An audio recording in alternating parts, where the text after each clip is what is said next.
چه فکر میکنی که بادبان شکسته زورق به گل نشسته است زندگی؟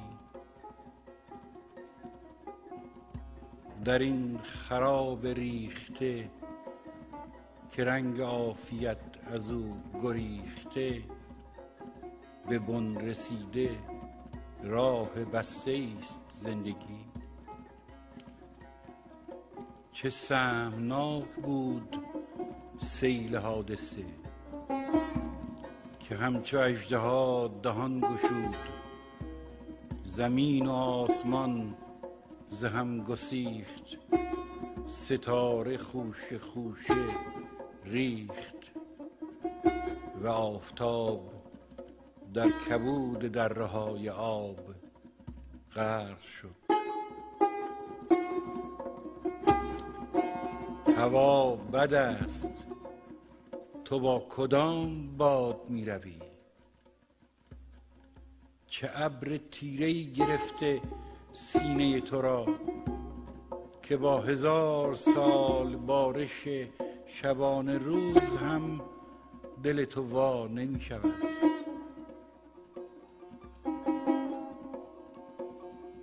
تو از هزارهای دور آمدی، در این درازنای خونفشان به هر قدم نشان نقش پای توست. در این درشتناک دیولاخ ز هر طرف طنین گام‌های رهگشای توست. بلند و پست این گشاده دامگاه ننگ و نام، به خون نوشته نامه وفای توست. به گوش بیستون هنوز صدای تیشه های توست.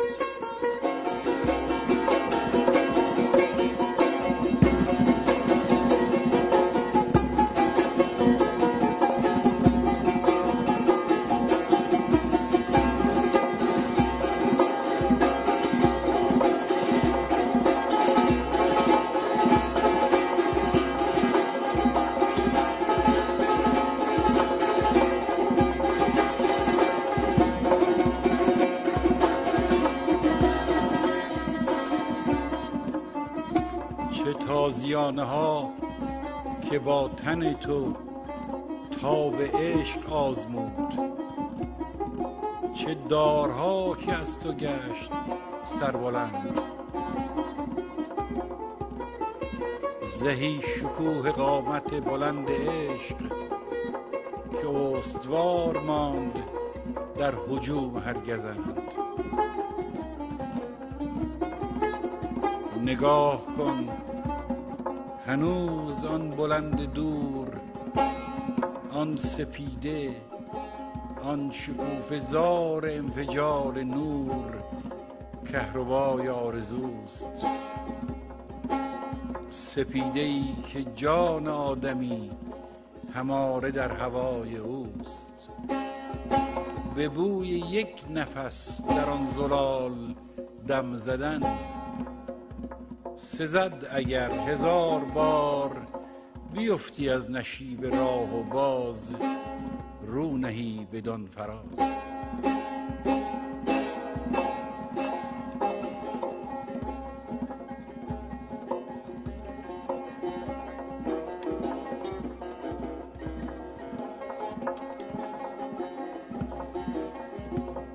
چه فکر میکنی؟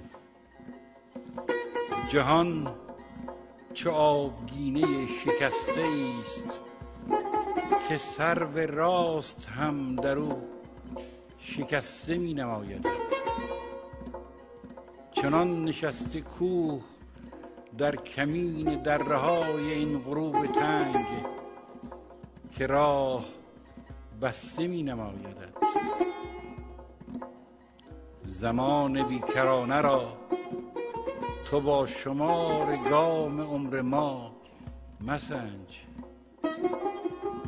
به پای او دمی است این درنگ درد و رنج. بسان رود که در نشیب در سر به سنگ میزند رونده باش. امید هیچ معجزی ز مرده نیست، زنده باش.